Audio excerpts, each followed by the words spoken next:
after my friend ran away from domestic violence. I took her in, only to get screwed over, because she was so obsessed with her toxic relationship. She accused me of being jealous that she had the perfect family with a son and daughter. Claiming I was trying to break up her marriage, her husband beat me to within an inch of my life. When I woke up after being reborn, I dropped my savior complex. This time, I wouldn't lift a finger to help her, ungrateful snake. Staying far away from that ungrateful snake, and I'd slam that door in her face forever. I looked up, taking in the familiar scene, the cold, sterile halls of Mercy General Hospital. The anxious family members. It hit me, I'd been reborn. That I turned to leave immediately. That I wanted nothing to do with that backstabbing friend. But then her sister called out, Hannah Woods, you're Lindsay's closest friend. She'll be devastated if you're not here when she recovers. She'll be heartbroken if she doesn't see you when she comes out. I froze. That I end my past life. After everything she did she ever really consider me a friend? Karen Parker didn't pick up on my expression. She stared at me expectantly. She was a victim, too, remembering what was about to happen. I reluctantly sat back down. Fine. If things went south again, I'd just walk away. Before long, a nurse rushed out. The baby was too big for a natural delivery. Lindsay needed an emergency section. Karen immediately agreed. But before the nurse could leave, Mrs. Parker snapped. No section. A baby's brain only develops right if it's squeezed through the birth canal. Even though I'd heard this nonsense before, it still stunned me. Holy hell, Karen jumped to her feet, seething. Squeeze my ass. She can't take it anymore. Who cares about that crap? Then, she turned to the guy gaming on his phone. Your wife's in labor, and you're just sitting there. Say something. Mrs. Parker wasn't about to take that. And soon they were screaming at each other. I tuned them out. A nurse finally came over and shut them up. Not long after, a man showed up at the end of the hallway with flowers. Karen's eyes lit up. She nudged Jason Parker. Get Lindsay some flowers. She'd love that when she comes out. Back in our day, no one wasted money on flowers. People are so extra now. His dad scoffed. That I end my past life. I'd quietly ordered a bouquet. Big mistake. It became fuel for their next fight. Later, Lindsay blamed me, said I'd wasted money and caused the argument. This time, I did nothing, just sat there, waiting, but the fight happened anyway. Your family line deserves to die out. Why even have kids? Karen spat. She and Mrs. Parker went at it again until a doctor called the cops. All three got hauled off, leaving me alone at the hospital. That I thought that skipping the flowers would avoid the drama.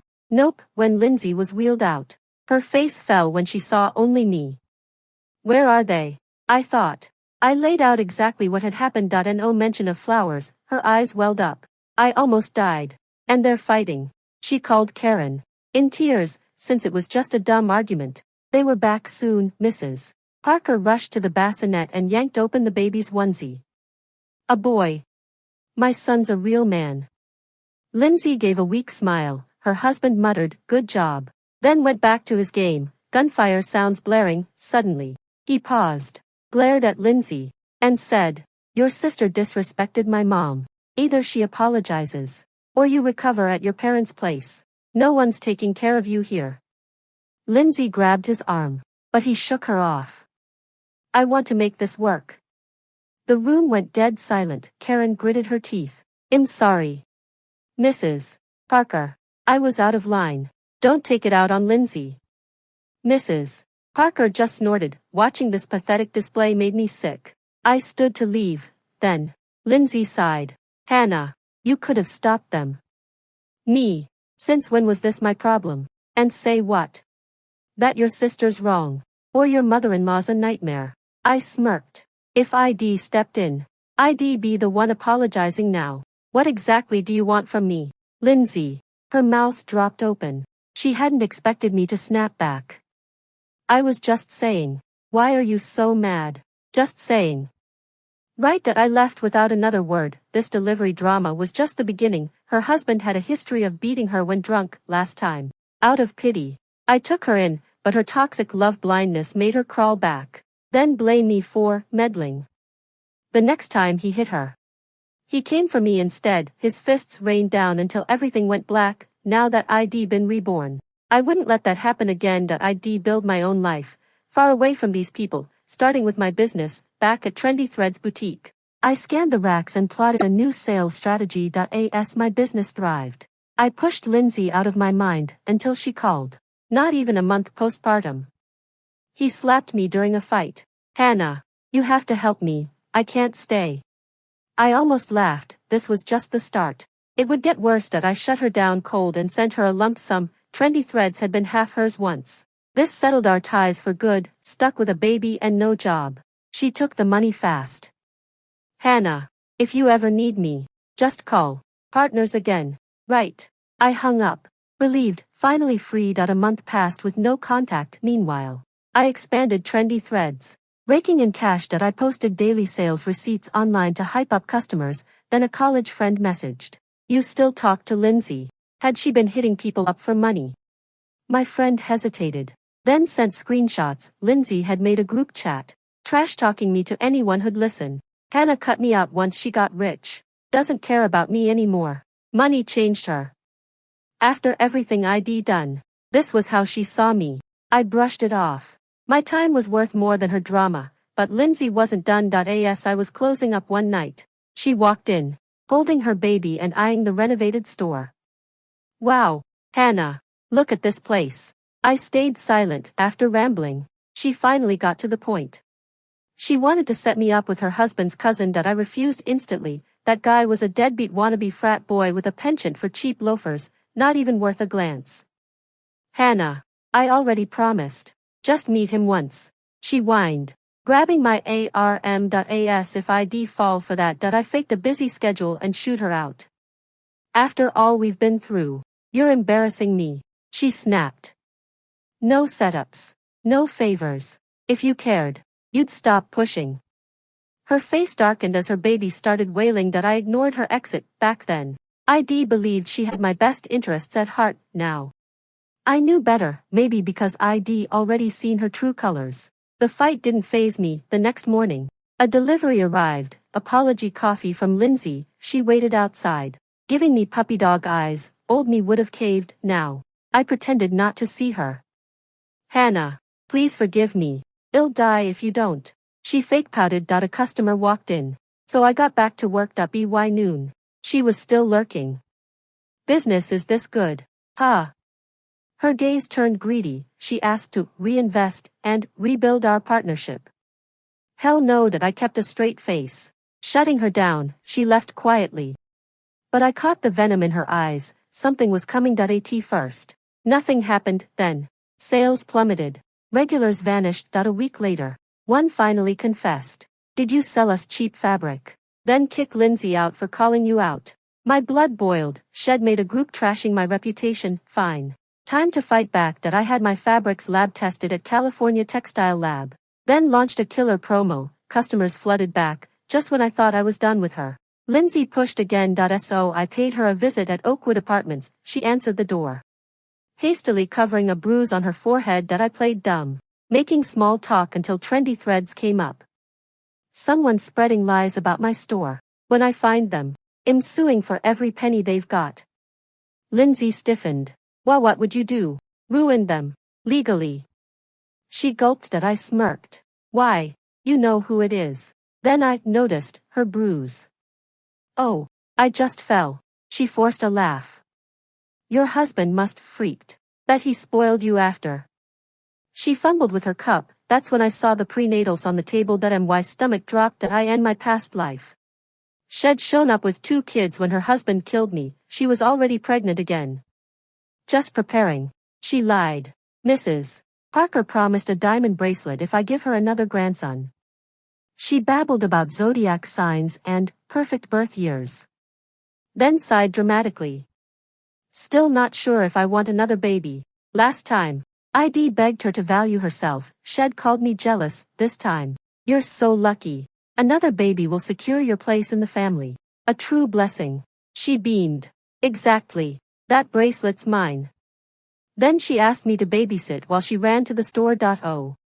Hell no. I bolted before she could trap me. Back at the boutique, I poured myself into work, TikTok live streams, flash sales, and hiring more staff. Sales skyrocketed.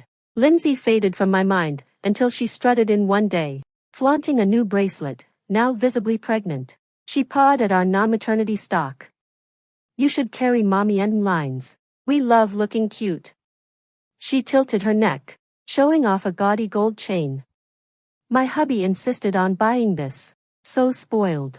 I bit back a laugh, soon enough. Head cheat and shed come crying, the thought alone made my day, that night.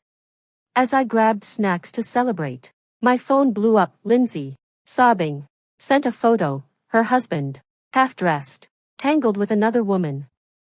Hannah, I need you. How am I supposed to help her? By helping her just to get myself killed again. I ignored her messages. But within minutes, there was a knock at my door. When I opened it, there she was, Lindsay Parker, her face streaked with tears. Hannah, you have to help me. I can't believe he cheated on me. She pushed past me before I could react. No visible bruises this time, which meant her husband wouldn't come after me. I wasn't going to die, relieved. I didn't kick her out immediately. I can't even get rid of this baby now. What am I supposed to do? I stood there, listening to her sob. That house reeks of them. Just let me stay until after the baby's born. Okay, then I'll leave. Her pleading eyes locked onto mine. Her fingers digging into my arm that I jerked back. Leave after giving birth. Was she insane? She wasn't staying another minute. We've been friends since childhood. How can you be so heartless? She clutched her stomach, tears streaming down her face. If you hadn't encouraged me, would I even be pregnant again? I laughed. I made you get pregnant. Wasn't this all for that damn bracelet? She hid her hands. But I wasn't done. Did you think I didn't know who's been trashing my business? Who's been lying to everyone? Her eyes widened. She thought she was so clever. Plastic friendship. Lindsay. We've been over for a long time. Then I shoved her out, pregnant or not, before I lost my temper and kicked her stomach myself, sent her straight to hell, back in school. Lindsay was always the smart one, sweet to your face but a snake behind your back. She knew how to manipulate to get what she wanted, and now, shit escalated, even dragged my mom into it, out of nowhere. My mom, who lives out of state, started bombarding me with dating setups. Tall, short, fat, skinny, every flavor of man. Look at Lindsay. 2 kids already. And you're still single. I worry myself sick over you. I frowned. Since when were they in contact? Then came the bombshell. She scammed my mom for money, according to mom. Lindsay had added her on WeChat, playing the sweet, concerned friend this morning. No breast milk. Can you lend me 3,000? Oh. And Shed also told mom I was too picky with men, that I didn't even ask for details. What else could come out of that mouth? This bitch scammed my mother. That I called her immediately, straight to voicemail, drove to her apartment, hesitated outside, then forced myself upstairs. The elevator doors opened, and there was her husband. Arm around some woman. They froze when they saw me. His smirk made my blood run cold, but he just walked past without a word. Lindsay's face went blank when she saw me, then twisted with something ugly. That I stepped onto the balcony, watching his car leave. Only then did I relax. The apartment was a wreck. See what I'm dealing with? Her voice was hollow. Her smile brittle. That I felt nothing. She chose this, the marriage, the kids, the abuse. I'd warned her 1,000 times. He must love me. Why else would he only hit me? That line still echoed in my head. That I cut to the chase. Where's the 3,000? Gone. All of it. Her laugh was ragged. Her husband had transferred it out behind her back. I've got 200 left. That's it. She held up the diamond bracelet. See this. Fake. My stomach dropped. She let out a broken laugh, then collapsed to her knees, crying hysterically. When she finally looked up, her eyes were wild. Hannah, do I look pathetic to you? Honestly, I felt nothing. That 3,000 was gone. I turned to leave, then she screamed. Why does everyone else get to be happy? It hit me like a slap. Was this what she thought in my past life? That because I wasn't suffering like her, I deserved to die. A cold wave washed over me. Even the closest friendships rot when envy takes over. I turned back, disgusted. We're not love-struck idiots. We know what matters. You did this to yourself. Rage flashed in her eyes. She had no comeback, just that same bitter glare from school. When someone got what she wanted, I'd been blind then, not anymore. Point 3000 was nothing to me now, consider it the final price of cutting her off. Don't ever contact me again. I walked out without looking back. After rebirth, I threw myself into work, dating. No thanks, men would only slow me down. I'd rather strategize sales. With e-commerce booming, I launched an Etsy store, hired marketers, and doubled down on short videos, live streams. The grind was brutal, but I loved it. Then came shopping festivals, sales skyrocketed. 6 figures daily. My boutique overflowed with orders. I leased the unit next door just for storage. Friends and classmates congratulated me. Some even sent gifts. When my phone buzzed, I almost ignored it, until I saw Lindsay's name. A voice message. I opened it, then burst out laughing. She was demanding compensation for emotional damages from our friendship. An itemized bill, 10,000.4, ruining our bond.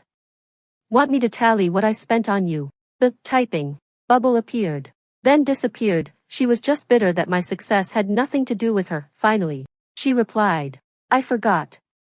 I typed back, you're a clown. Then blocked her number, socials, everything. Peace at last. The ATA class reunion that night. Our drunk monitor slurred. Hey, wanna hear some tea? She pulled up Lindsay's circle of friends. A post, vague but vicious. Some friends sleep around but still can't get pregnant. The monitor hiccuped. Everyone's guessing who she means. Another classmate snatched the phone away. Panicked. Don't look. But I made them show me. Turns out that Lindsay had been trashing me for months. Latest post. She's so guilty. She blocked me. I took screenshots. Promised not to escalate. And then left and drove straight to Oakwood Apartments. Lindsay tried to slam the door, but I jammed my foot in, shoved the phone in her face. Explain. I was just joking. Joking. I hissed. First the dating setups. Then the fabric lies. Now this. Lindsay, I know you better than you know yourself. She trembled, picking at her nails. Classic Lindsay, apologize. Then play victim, but I'd prepared. If she loved rumors, shed love truth even more. I'd already posted everything, scams, lies. The 3000, for all our mutuals to see. Let her choke on her drama. No, delete it. She lunged for my phone, missed, and fell onto the couch. Her arms shielded her stomach just in time. My heart raced. Then, knocking, Lindsay froze. The door swung open. A woman stood there, long black hair, tight red dress, killer heels. Lindsay Parker. She strutted in like she owned the place. Scanning the apartment, she looked familiar. Then it hit me, the woman from the elevator. Lindsay snarled. Get out. You're the one who should leave. He's divorcing you. How pathetic can you be? The woman smirked. Crossing her legs, Lindsay's face twisted. Liar. Head never, please. He's only with you for the baby. You're nothing but a side piece. Lindsay spat. Once this baby's here, you're done. I stared, dumbfounded. Were they fighting over that trash man? The woman's smile turned icy. She stood, stepped closer, then grabbed Lindsay's hair and slapped her twice. Before I could react, a kick to the stomach. Lindsay collapsed, blood pooled between her legs. The woman dusted off her hands. Let's see you keep him now. Beads of sweat rolled down her forehead as her lips lost all color, turning a terrifying shade of pale. Panicked, I fumbled for my phone and dialed 911. She couldn't die, not like this. The paramedics arrived fast. I followed the ambulance to the hospital, where I learned the baby was too far along. They had to induce labor, but no one could guarantee both mother and child would make it. Lindsay's in-laws rushed in, her husband's eyes bulging with rage as he charged at me. This is your fault. I'll kill you. I stumbled back, swinging my studded leather toad at him. Take one more step, and I'll have you arrested. Say goodbye to ever seeing your kid again. He froze, glaring. Since when was any of this my fault? Why did this family always make me the scapegoat? Your little mistress showed up at her door, slapped her around, then kicked her in the stomach. Go yell at her. You psycho. Jason Parker blinked, stunned. No way. She'd never be that violent. Disgust twisted in my gut. Looking at Lindsay now, all I felt was pity. Your whole family is trash. Karen Parker shoved past, jabbing a finger at Mrs. Parker. Fake bracelets. Mistresses busting down doors. Stop ruining decent women's lives. The second she's out, we're filing for divorce. The doors burst open. Mid-shouting. How's my grandson? Is the mother stable? The nurse ignored Mrs. Parker. Inducing at 7 months is high risk. She's hemorrhaging, needs a hysterectomy. Who's signing? A single sheet of paper. Heavier than lead. No uterus means she's not a real woman. Mrs. Parker shook her head like a broken bobblehead. Karen lunged for the pen. But her brother blocked her. Their eyes landed on me, but I wasn't taking responsibility this time that I stepped back. Silent after frantic arguing. Karen yanked Mrs. Parker's hair to snatch the form. The hallway fell quiet except for their fading screams when they wheeled Lindsay out. A tiny bundle, swiftly taken to the NICU, was all that remained of the baby. She didn't speak, her husband babbled. Lindsay, I swear, I didn't know she'd come to our place. I never thought she'd get out. She shut her eyes. Mrs. Parker dragged him aside, muttering about damaged goods. Karen chased them out with a broom. The surgery stole Lindsay's uterus, the baby. Premature. Would never be strong. This was her karma. Our gazes met, her smile bitter. Hollow, the door clicked shut that I never saw her again. By year's end. Holiday sales exploded. My Etsy store topped its category, hitting 7 figures. I bought a house and a luxury car and opened 2 new locations, things my past self couldn't fathom, drunk on success. I posted the milestones online. Hundreds of likes, within days. Classmates came crawling. Some even offered to pay me to mentor them. I refused. The past taught me never to mix money and personal ties. So I didn't.